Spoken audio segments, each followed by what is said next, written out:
We're going to start out at a place that most tourists never see, the local vegetable market. 3 people on a motor scooter, that's typical.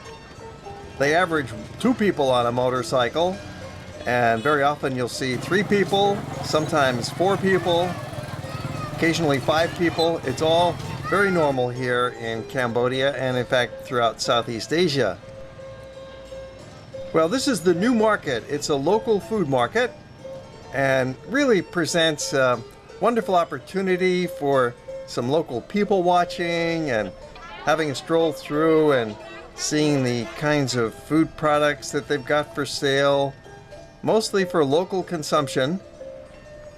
In fact, you're not going to see any other tourists in the picture here as we walk around, but it's a very friendly and welcoming spot, the new market. There's their rice, different varieties, different colors of rice. This is grown for local consumption. Cambodia actually needs to import a little bit of rice. They don't produce quite enough for themselves, but otherwise they're largely self-sufficient in food. There's a betel nut lady chewing the traditional betel nut with the lime leaves. And this market road is kind of a bumpy dirt road, but still there's motorcycles that come zipping through and lots of people walking, and the farmers themselves selling the goods that they've raised, perhaps in their backyard or in their little farm, and some delicious looking corn with the big kernels. It's really wonderful to see how friendly the folks are here. Happy to have the tourists come walking through, even though this is not a tourist market.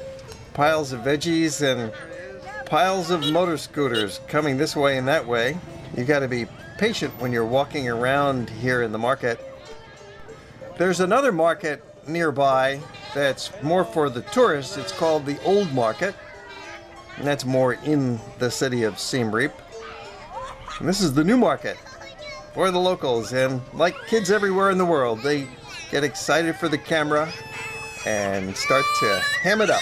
Education is doing pretty well. About 90% of children are going to school regularly, and the literacy rate for young ladies in Cambodia is about 90%. They have a ways to go yet. There's 45 students per classroom on the average, but they do have schools, they have classrooms. It's available to all.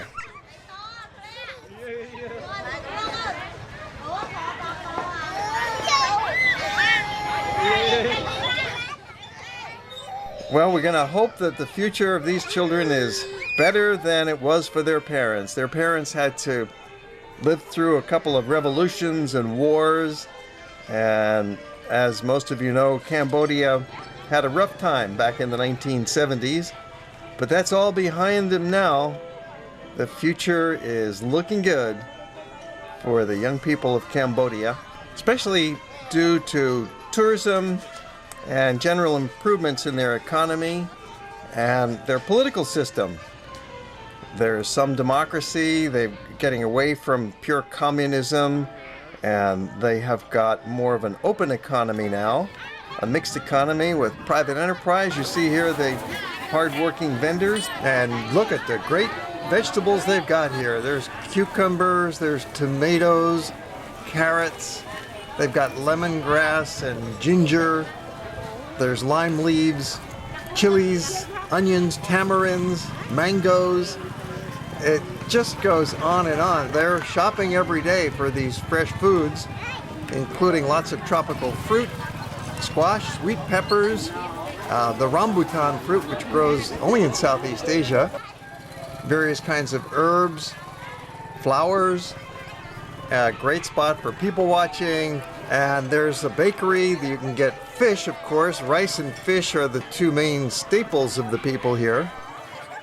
Notice his shirt. It says, "A world without strangers." That's how friendly these people are here at the market. Even though they're not going to be speaking English, they're all speaking Khmer, the local language.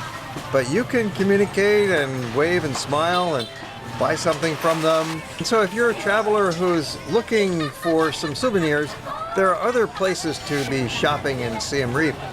There's the Old Market, that's right in the town itself. This new market is a couple of miles outside of the city. There's also an interior section to the new market, a large central building with the outdoor stalls around it.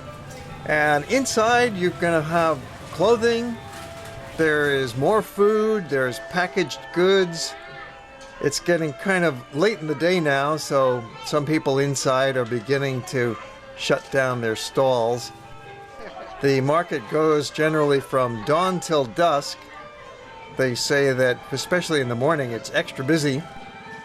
And the road out front is a major highway that runs right through the town. And there's kind of foot traffic, bicycle traffic. You've got little trucks, little motorcycles with wagons,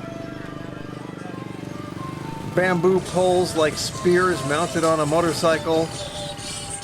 Many different kinds of vehicles. The main vehicle in the country is still the bicycle.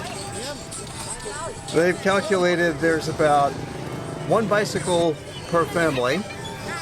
Motorcycles also very popular, but on average there's 2 families for one motorcycle. And as far as automobiles go, those are much less common. You've only got something like 47 families to one car in the ratio. But it's mostly two-wheelers here, motorcycles and bicycles. And out front of the market, you can just stand there and watch the traffic whizzing on by. It's really quite a sight, quite a spectacle. The street out front is also a major bus station area. There's cars, there's trucks, there's taxis, there's bicycles, motorcycles, and many shops also along this street. It's become a new part of the downtown.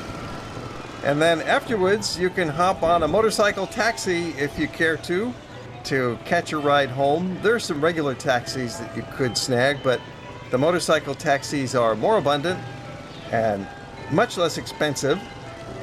Of course, even a regular taxi is not going to be terribly expensive here in Cambodia. There's 4 people on a motorcycle, the parents and the 2 kids. For a couple of dollars, the motorcycle taxi will bring you from the market right back into town to your hotel. It is a few miles because the new market is out on the outskirts of the city, not to be confused with the old market, which is more of a touristic market. And then there's the shops in town.